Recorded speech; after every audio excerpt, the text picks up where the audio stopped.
You probably think we're in the tropics, yet it's hard to believe, but we're much further north. The outside temperature is just 5 degrees Celsius, with a little freezing breeze. We're just 1,000 nautical miles from the Arctic Circle. Welcome to the Fjord Kingdom. Welcome to Norway, one of the 3 richest countries in the world, along with Luxembourg and Qatar. Its amazing wealth lies in the North Sea. In 50 years, $550,000 billion is the amount pumped deep underground in these icy waters. It's more than the wealth of oil-producing states such as the Emirates or Kuwait. It makes Norway richer than the richest Arab states. It's hard to believe, yet Norwegians are the real oil tycoons.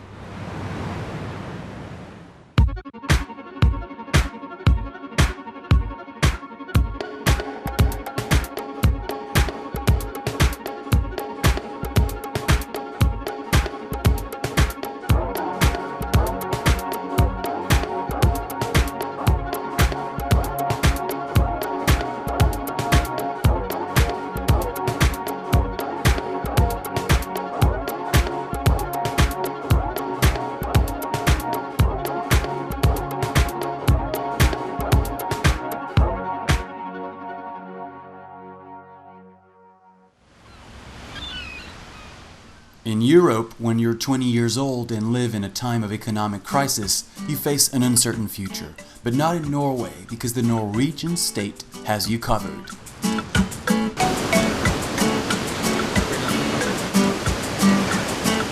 These beginning surfers are the spoilest kids in the world. Once they've graduated from high school, they spend an entire year in one of the 78 folk high schools in the country. Så du selv? Vi var det selv på, så var det liksom, så var det der. Og så jeg helt sikkert på en av oss. Ja! The goal is to grow as a person, find yourself, learn everything which can't be learned from books. It's a life experience. And the government funds this special gap year. It invests 10,000 euros per blonde capita. At a time when their European neighbors are facing a crisis, these young adults are walking on air. It's kind of a cliche though, find yourself. But it sounds stupid. That's like what finding yourself when you're surfing. What does it bring you, like, really? I think Joy. it's Life experience. yeah, joy and time to decide what you want to do. So you don't. A lot of people go straight to study after high school, and then they choose the wrong subject. And if you take a free year, a gap year, or go to folk high school, maybe you get to decide yourself, so you do not choose the wrong subject. Wrong. But by doing surf. Yeah, but we're surfing a lot, but we're also doing a lot of other things. We have debates. Like, well, we have choirs. If I'm finished studying when I'm 26 instead of 25, you know, it's really doesn't matter because I'm gonna work probably the rest of my life from then on. So, you know, taking a year off when you're still young and having fun while finding out what you want to do is like, and also when the government pays it. We are spoiled, but not because this is this generation, because we are Norwegians and we are filthy rich.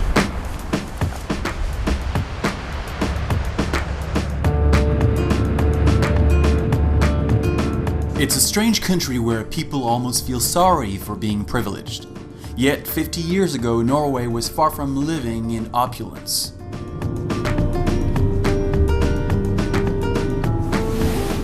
In order to assess the progress made, we stopped first in Stavanger, the oil capital of Norway. Kjempebåt. Jeg får gjerne 50-60 000 for han, for folk vil ikke ha sånne båter lenger. Og da kan han helvete bare ligge. Kjæringer er sur, eller er det jeg? Nei, det er kjæringer. Jeg er jo aldri sur. Veldig greit å gå ut og fiske.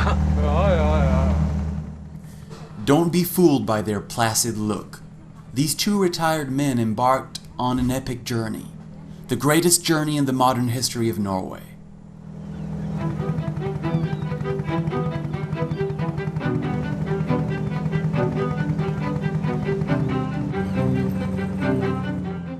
Henry and Nordahl have lived through the 1950s when Stavanger was a poor city. At the time, the fishermen lived simply, relying on a few sardine canneries. The fishermen came in here with the herring, they loaded it into big open pits, and it was laying there for days and days and days, and of course it rotted, and it smelled something terrible. All over the town you could smell it. And people that was working here, of course at the time they didn't have cars, they could travel by bus or by bicycle. Even though they had taken a shower before they left the work area, when they came into the bus, everybody in the bus could hardly breathe because it smelled so terrible. In 1965, Henry and Nordahl are hired in the first exploration teams for the benefit of American companies. At this time, nobody has ever drilled in such dangerous waters, and for many people it's a hopeless enterprise. Yet it's going to change the destiny of 5 million Norwegians.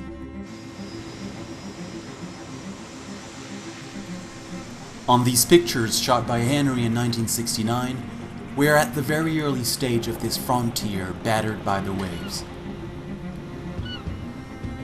The employees of American companies kill time as best they can in an environment far from their native Texas. By their sides you can see Norwegian seamen who have suddenly reinvented themselves into oil rig workers. Here they receive 3 times the salary of fishermen, so for that price they are willing to forget the safety rules. Workers peacefully smoke their cigarettes.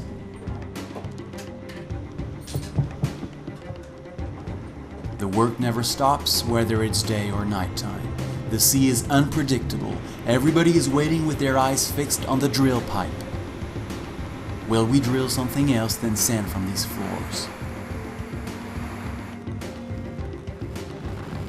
And then one day, the first gas flaring filmed by Henry without management authorization.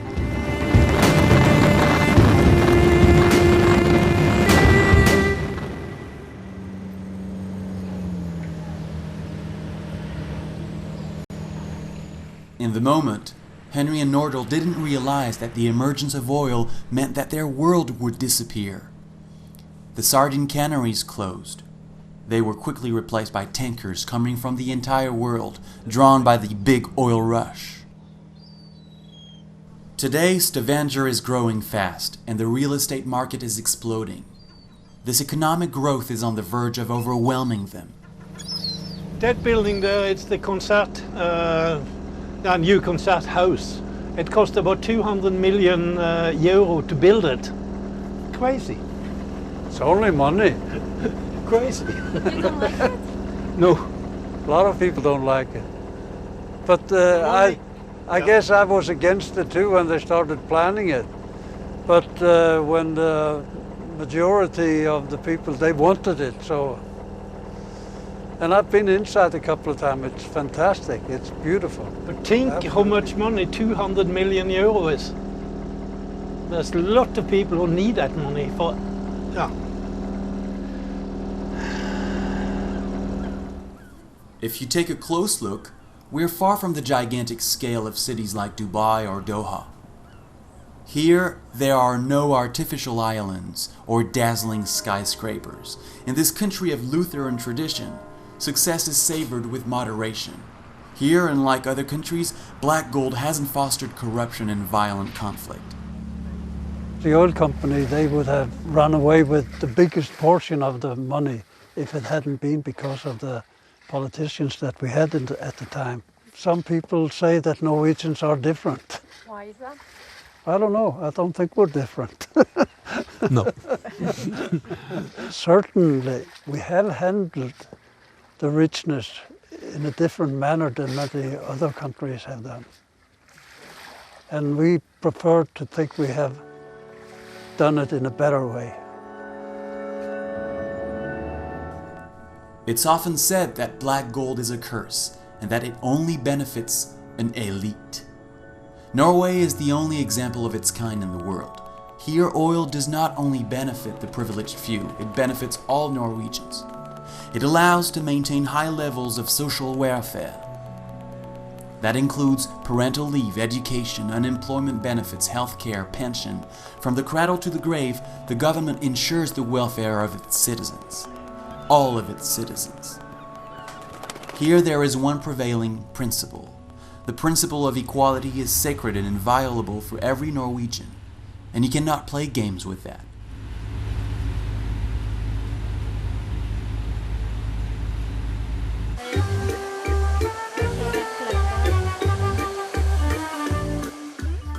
The gender war.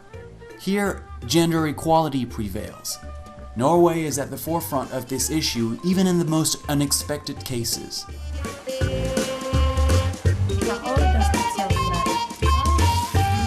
Hadde ikke damene begynt å jobbe, så hadde vi vel ikke hatt oppvaskmaskin ennå, tenker jeg. For det er jo mennene som finner opp de kule verktøyene, liksom. Everywhere in the world, gender discrimination is a practical reality, especially at their hair salon. There's men's cut and women's cut, often more expensive for women than for men. Everywhere except in Norway.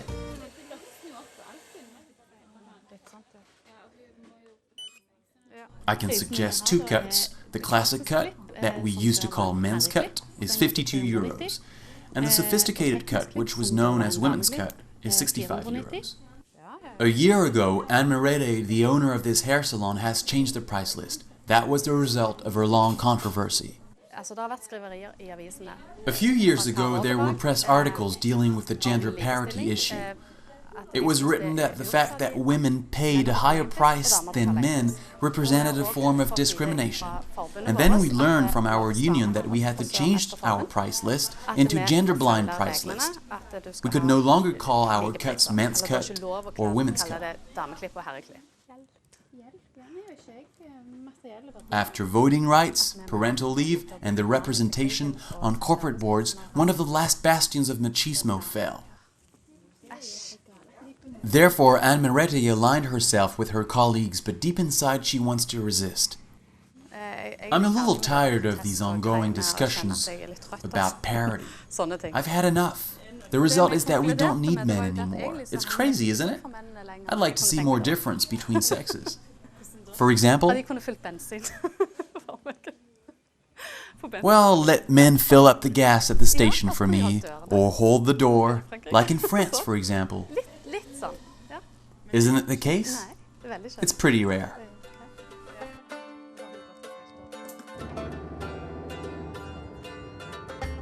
Despite its successes, little or big ones, Norway is seen as one of the most liberal societies in the world. It's said to be an open, egalitarian, and transparent society. But when you're immersed, the picture is sometimes strikingly different. Further north, on the road to Bergen, we stop in the agricultural county of Hordaland. In these small communities where every case comes to light, many criticize the political transparency as it is designed by the highest spheres of power in Oslo. The leader of this protest lives in this county. This angry man went to war against his government.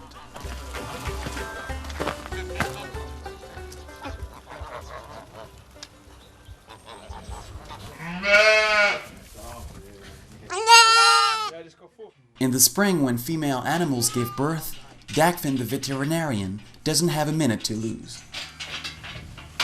Når kom disse til verden, da? Natt i går. Hun klarer alle fire, hun? Nei, jeg kan måtte hjelpe til litt.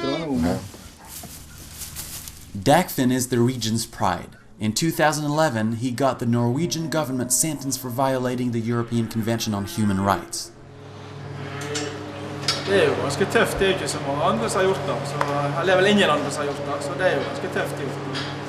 Det er sånn typisk Dagfinn dette. Ja, ja. Typisk Dagfinn dette. He feels resentment towards a very Norwegian tradition. I'll tell you, I get angry every time I log in on my computer. Anyway. The online publication of a list which stirs up a storm in the media every year. This list gives the details of revenues and taxes of every citizen. On top of the list are the richest citizens in the country. Our Prime Minister is called Jens Stoltenberg. There he is. There are two files. It must be this one. Born in 1959 in Oslo. Take a look. It's all in here. His revenues, his property, and the taxes he's paid. How much?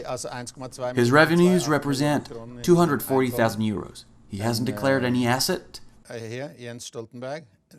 And he's contributed 75,300 euros in taxes.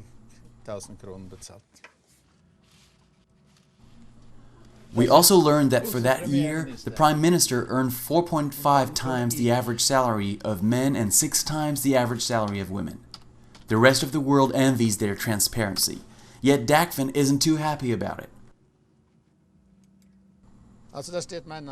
This is me. Dagfinn Berg has earned 200,000 euros more than his neighbors. Not only am I ashamed of it, but it almost makes me cry.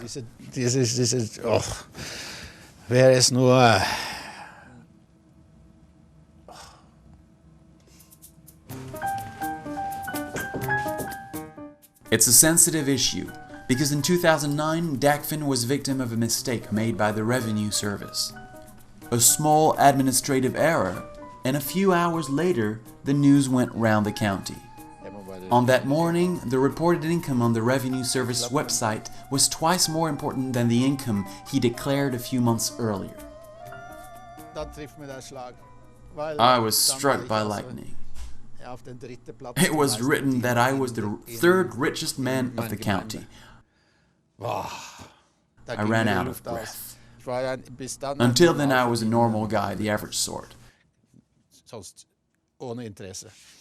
I went to see my wife to tell her she was married to a rich man. She laughed, but I was desperate. The Norwegian government doesn't have the right to publish false information about me. Putin might do it with his fellow citizens in Russia, but not the Norwegian Social Democrat government. The government already knows everything about me. Why should my neighbor be entitled to know as much? It doesn't make any sense. I'm ashamed of it. In our community, I know that children talk about it. They ask each other, how much does your father make? And your mother? Your father's poor, your mother's penniless. This Norwegian transparency is just a facade. For me, it represents a feeling of insecurity. It's an example of sick curiosity and envy.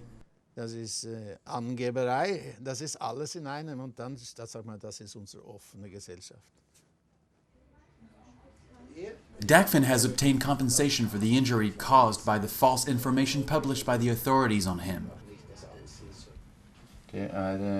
But the disclosure of revenue lists hasn't been repealed. Ja, de på toppen, de ga jo blaffen. Som I det meste ellers, ikke sant? Ja. Will Dagfinn's case inspire others throughout the country?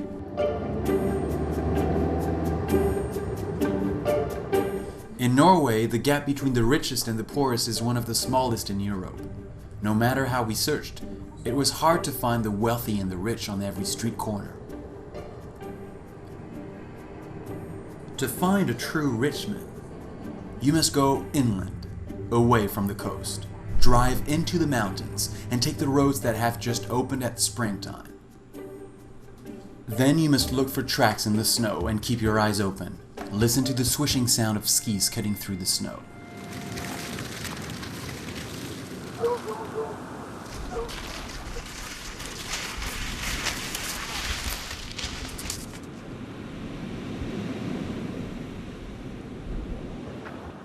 Ståle Skillingstø has everything money can buy.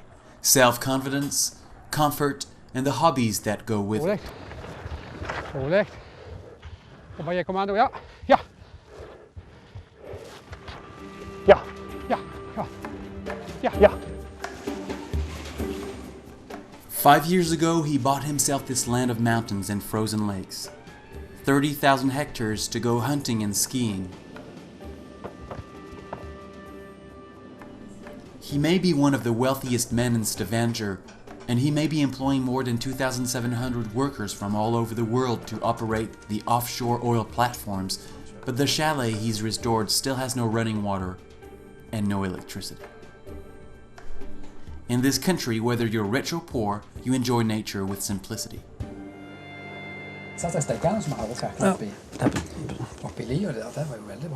Det betyr at det blir bra for housen. Even if you are a rich person in Norway, it's not normal to have 10 cars. Why? You could just sleep in one bed and use one kitchen and one bathroom. When I bought this one, I know that will come into the newspaper. And that's not normal to have a property like this. We use money if we want it, but not to show, just show it. People like to be normal. We have these rules in Norway called du skal ikke tro at du noe. Jantelom. Yeah. So there's a part of these rules to say you should not believe that you are something. If you're rich, you should not show it, because then you believe that you are something. Parents tells that to the children. Then it's terrible. No? Yeah. What's terrible? What's terrible? I wouldn't say it's terrible, but we don't have any overclass in Norway. We struggle for historically so much in the winters that we have to collaborate to survive. And that culture helps us in these days, because we was used to help each other, just to survive over the cold winter. And we also learned to plan, and also learned one more important thing: don't use everything you had when you have it. Think a little bit about the future. As far as the government is concerned, this philosophy can be summed up in one figure: 4%. This is the equivalent of what the Norwegian government is allowed to tax on oil revenues each year. A tax that some political parties would like to cut. Times are changing, even in the kingdom of budget austerity. The Norwegian economy started to look like an oil economy, and that means that we started to use more money than the country earn, and we use maybe our kids' money, and that is a development we have had for many years. Europe started for that also for many years ago, and they must pay the bill now. And if we do too much of this, I think also Norway will get that bill. Every rich country come to an end once.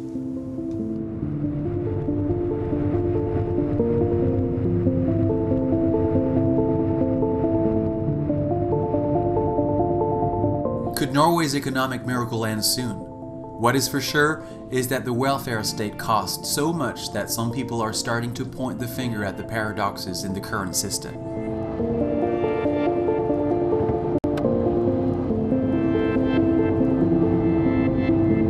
Here's a lesser known and far less glorious aspect of Norway, isolated from major urban centers, inland and eastbound, in the shadow of fir forests.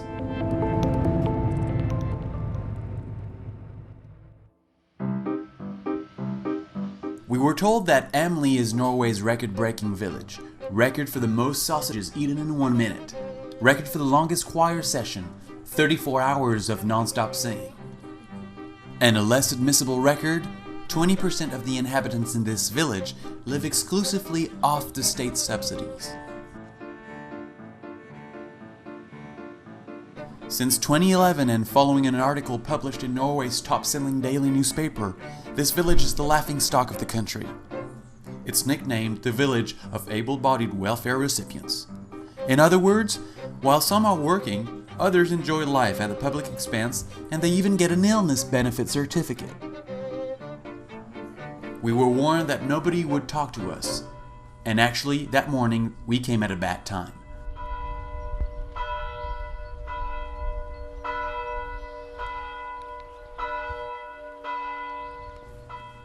The atmosphere may suggest that there won't be any discussion, but that is without counting on an encounter with the person who knows best all the secrets of every villager, the undertaker.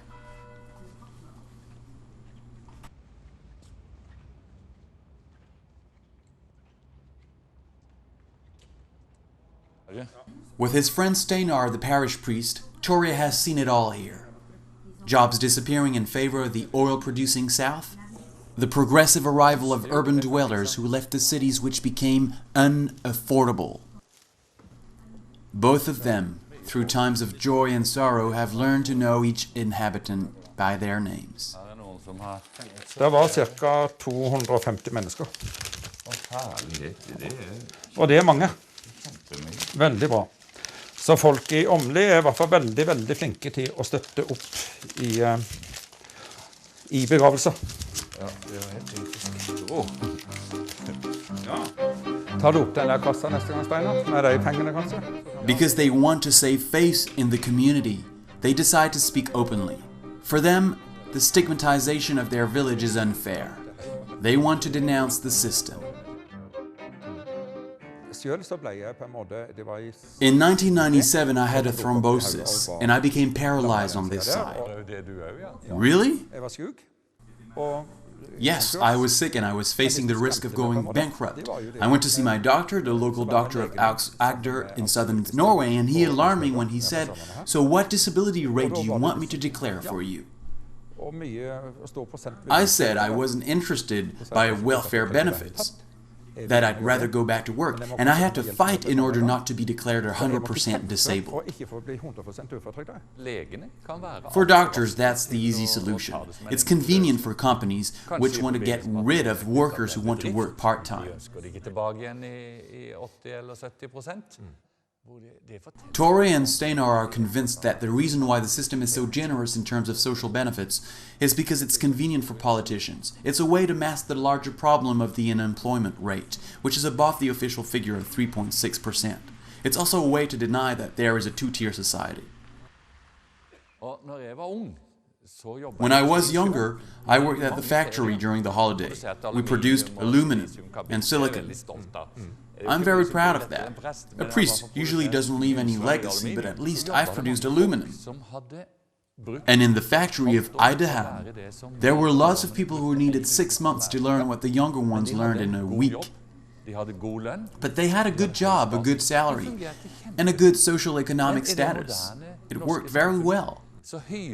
But in the modern Norwegian society, politicians are screaming, "We must improve our education system, school doesn't perform well." And in Able, of course, "Oh, education is in terrible shape." But I wonder, is that the purpose of society?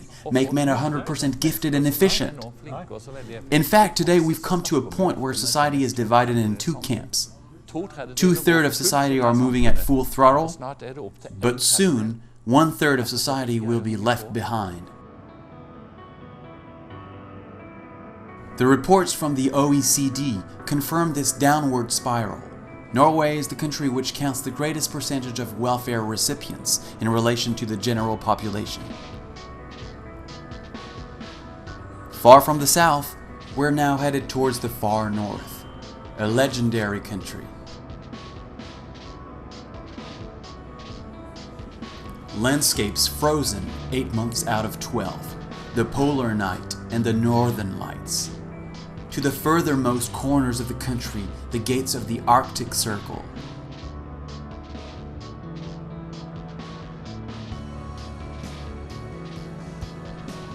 The Lofoten and the Vesterålen Islands are among the most remote regions of Norway. Alone into the wild, especially at night when the elements get out of control.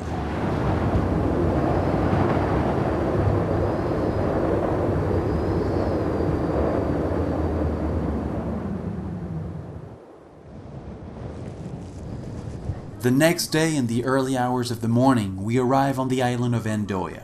Our journey comes to a stalemate. I think you are in trouble. Huh? On the eve, the storm has caused recurring accidents.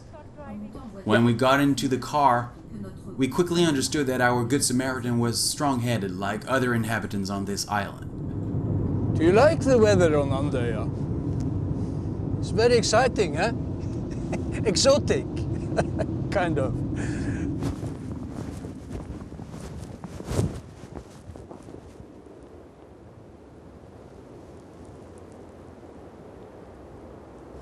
Yeah, det är Bjørnar Nikolaisen.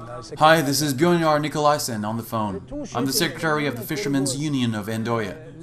There were 2 shots this morning, one along the coast on the border of territorial waters, and another one farther offshore. Yes, you can say it. I'm furious. Furious against a minister who is destroying the livelihoods of northern Norway. For 3 years, oil companies have been prospecting this corner considered the most filled with fish in Norway, in the middle of Gulf Stream waters.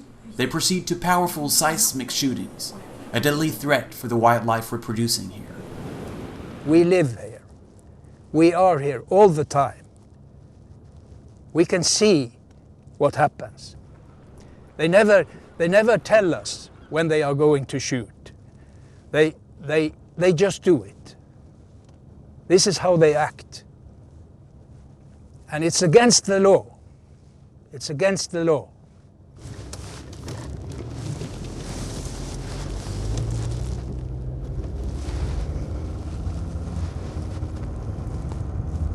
The coast and the fishermen are paying the price all the time. This minister, Ola Borten Moe, this minister of oil, should be very careful, because his political advisor short time before had to leave. Maybe he will have to leave too.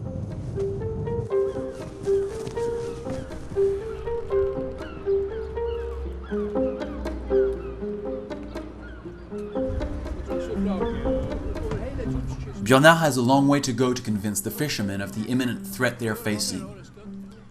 In this remote region affected by desertification, jobs are scarce.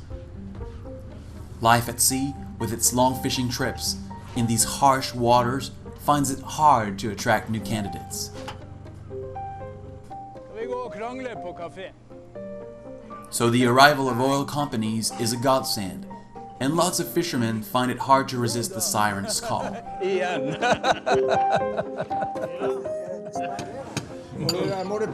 Må du spise pent nå? Jeg er så sulten at vi ikke snakker. Du på TV. There are several people among me in doubt, but hopefully we'll get the oil in a very soft way. Get the oil up and get some employment in the area. We need that. Would you please explain what kind of soft way for us fishermen? We have been doing that for 20, 30, 40 years. That's a without lie. Problems. That's a lie. That's a fact. That's a lie. We are not talking about the American Gulf.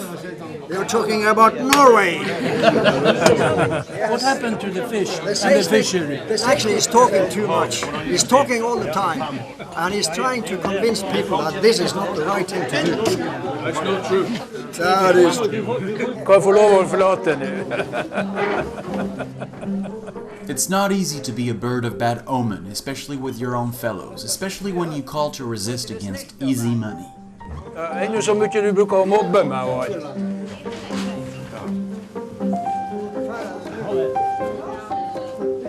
Sometimes, Bjørnar has the impression of preaching in the desert. Fortunately, there is Yngve. He knows he can count on him because Yngve is a fisherman like him. He'll be running for parliament in the next elections. I must say to Yngve You see, Yngve, Frank was a fisherman all his life, like us. So when I hear him bet on oil, it's a little disappointing for me. It's disappointing to see that these fishermen no longer hope to win the battle after all the struggles we went through. It's disappointing. In this region, we hold 70% of the fish stocks for all the Norwegian fishing fleet. And this is only one part of the story, because half of the caught fish being reproduced here is fished by the Russians, people from the Faroe Islands, Icelanders, and the European Union. Let's not forget that Europe consumes almost all of that fish along with Brazil. If this fishing disappears, where will Europe go get its fish? It will be for the next government to decide whether the fishermen will have to cohabit with offshore oil platforms. Cohabit or disappear. It will decide if these landscapes at the end of the world and its ancient traditions will be carried away by the globalization wave.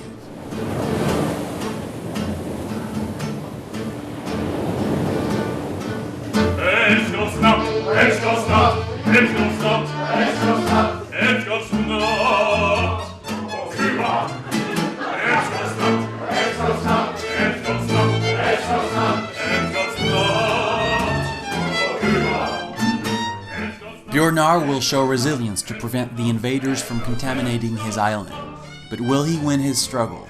What is certain is that this strong-headed man is not ready to get in line.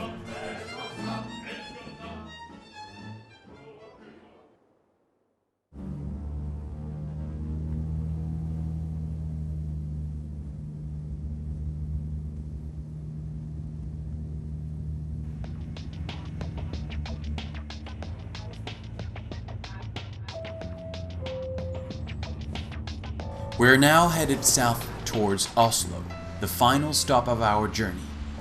More precisely on the outskirts of the capital, in the Grorud Valley, the northern borough. This is the new face of Norway. Pakistanis, Somalis, Turks. The number of immigrants in the country has tripled through the last 15 years to address the labor needs. In this country which has long kept itself cloistered, this is a revolution. The face of the nation has changed overnight, its customs and habits as well. Yet, the cohabitation is not so harmonious as the rest of the country would like to think. The school system crystallizes some of these tensions.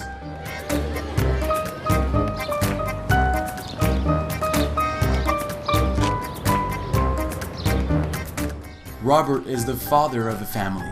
He lives in this posh area of the city. Recently, ethnic Norwegians have become the minority, outnumbered by immigrants. And for him, his children live in a society of cultural segregation. When he started, Håkon started in first class, they were 50-50. 15 Norwegian children and 15 foreign cultural children. And today there are 3 or 4 Norwegian cultural children left in the class.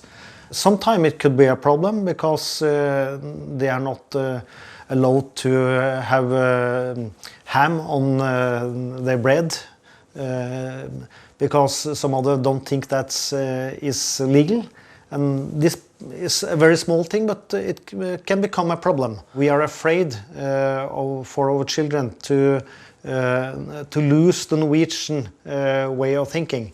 It could be in Christmas not to call it Christmas because it's a Christian group and groups from other religions don't want to use that word at all. This is one of those questions who becomes important. Are you going around the Christmas tree and singing songs? What do you sing? Is it Christian songs or is it something quite different? Of course, it's not a problem if we are influenced by other cultures.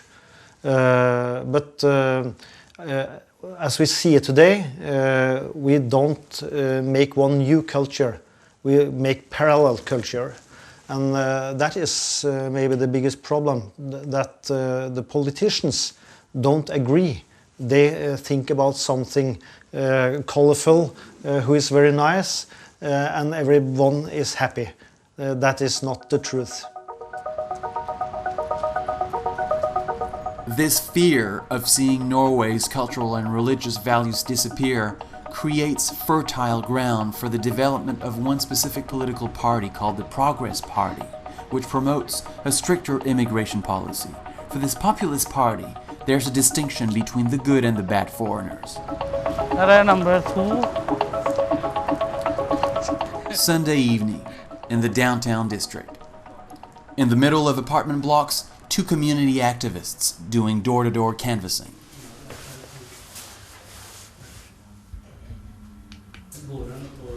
Andre has been campaigning for the Progress Party for 3 years. He's 22 years old.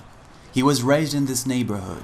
Hei sann, det Endre og Jamil her. Vi fra Bo sammen.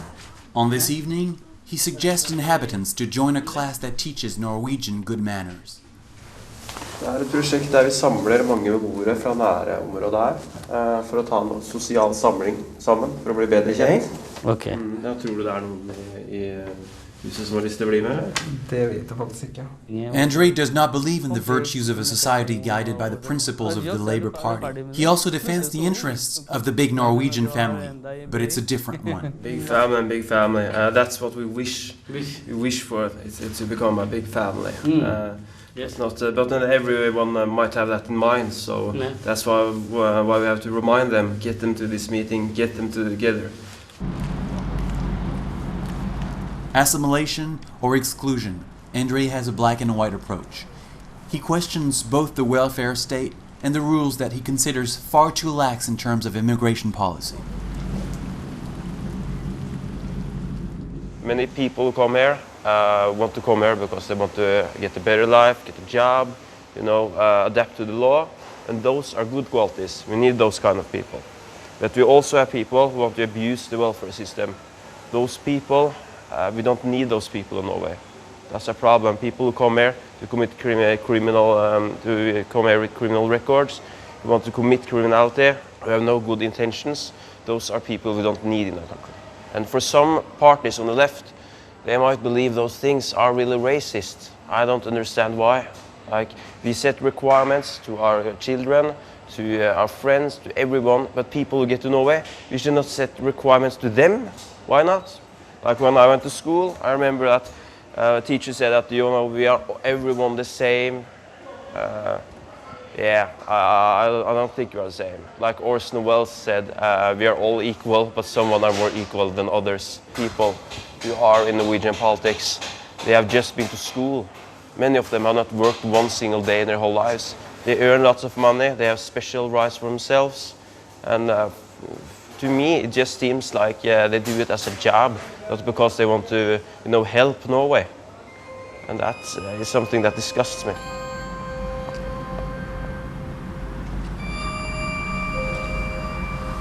We try to understand why a country relatively spared by the economic crisis is now experiencing the same concern as its European neighbors, especially since the Progress Party is currently the second largest party in the Norwegian parliament. Yet nothing withstands when the absolute tragedy occurs on July 22, 2011, and a phone call is made.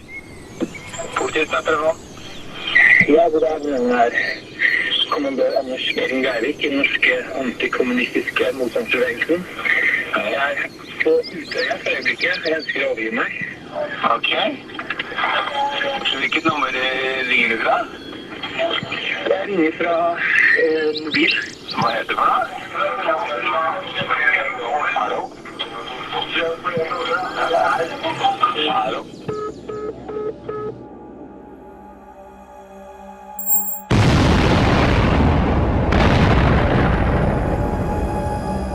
On July 22, 2011, a bomb exploded at government buildings in Oslo.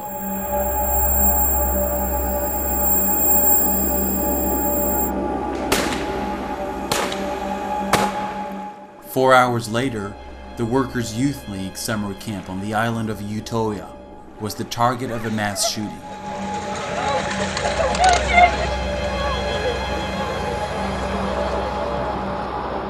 In total, 77 people died from these attacks.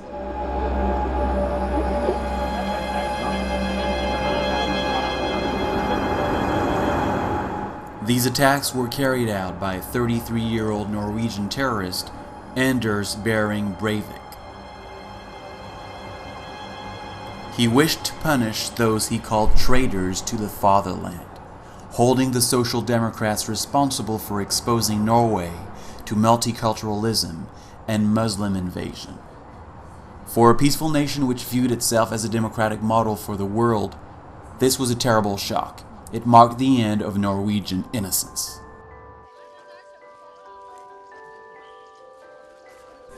These faces have been shown around the world. survivors of the massacre, parents, friends, they were powerless as they witnessed this tragedy.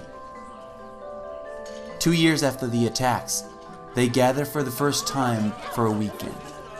They spend time together, exchange.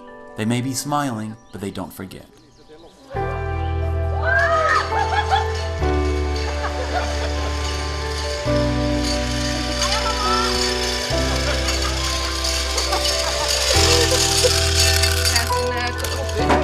Lizelle lost her sister Benedict, who was 15 years old.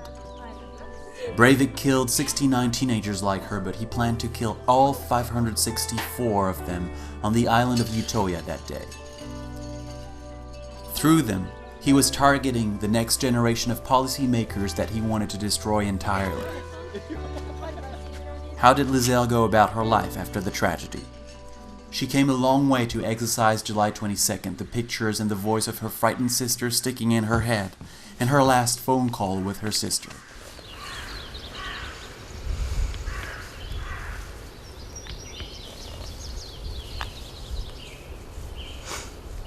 We were talking about the shots and I told her to stay where she was. And I said, "Put your mobile next to you. That way I can stay on the phone with you." She answered, "No, I can't. I'm so afraid. He's coming." I asked her how she knew he was coming. She said, "I can hear the gunshots getting closer."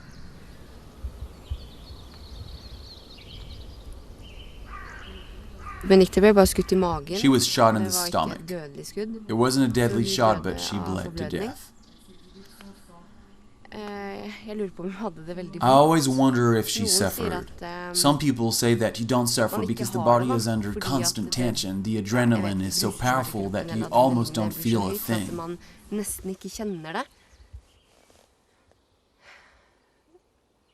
I wonder if someone was with her until she died or if she was on her own. I lived through. I don't know what I did. I like to think that I lived in my own weird bubble at the time. There are so many things I don't remember. Benedict was a determined girl. She had a very strong sense of justice. She would make sure everybody was rationed the same amount of soda, for example, and she defended the rights of homosexuals at the same time.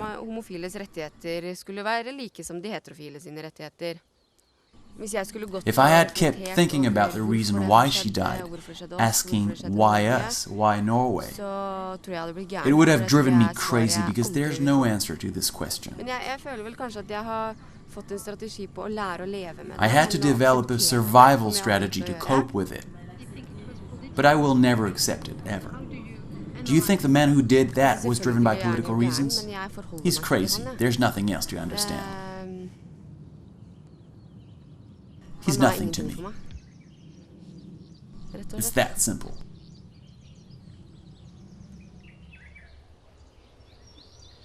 Two years later, Lizelle still can't pronounce the name of Anders Breivik.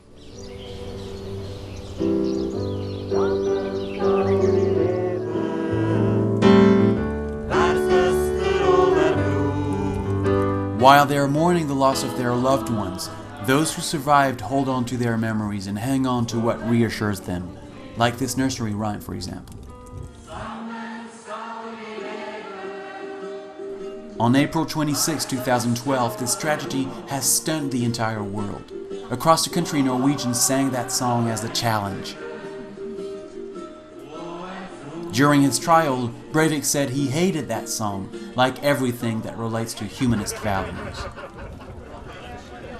Today, there are only a few left to remember. Tore was with his brother on the island of Utøya during the attacks. He thinks the country has forgotten about them, so he's turned the page. Norway needs to hide what has happened. We know what has happened. We know it, but we need to hide it and put it behind us. Not to forget about it, but rather to keep moving forward.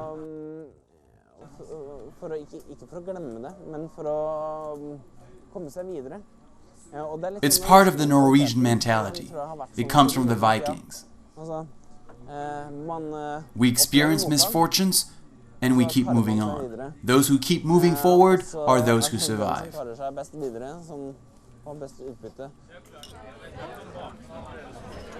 Far from the public gaze, Breivik is serving a renewable sentence of 21 years in prison. Can we consider his crime as an isolated act of extremism, or is it something deeply buried into the fabric of society? In Norway, life has now returned to normal, but the happiest country in the world is not finished with its monster yet. As our journey comes to a close end, we're headed this evening to the Mecca of stand-up comedy in Oslo. Her er en fredsnasjon i å sende soldater til Afghanistan for å bringe demokrati. Like overbevisende som en naken erigert mann som springer inn i en barnehage for å gi ungene en klem. Så faen hjelper det der, men Dag is the sharpest comedian of his generation. He's the only one who dared making people laugh with the 2011 Norway attacks. For him, this is not the action of a lunatic, but rather of a terrorist. The immigration debate and stuff like that, it hasn't become more humane because of what happened. We were too soft on ourselves because we really patted ourselves on the back and went, yeah, you know, we had such a humane reaction and the trial was so civilized, and yeah. Well, you know, if it hadn't been one of us, who knows what would have happened. I mean, people were attacked just because of the color of their skin or their right in the few hours after the bomb went off, when everybody was just confused. There were reports of harassment of Muslims, you know, in Oslo. So who knows what would have happened. I mean, I don't think this would have been a nice city at all if it had been some sort of Al-Qaeda-linked attack or something. In this case, humor is seen as a means to keep the memory alive, to ask questions, and to exercise the darkest downsides that every society drags on its path, no matter how progressive and privileged it is.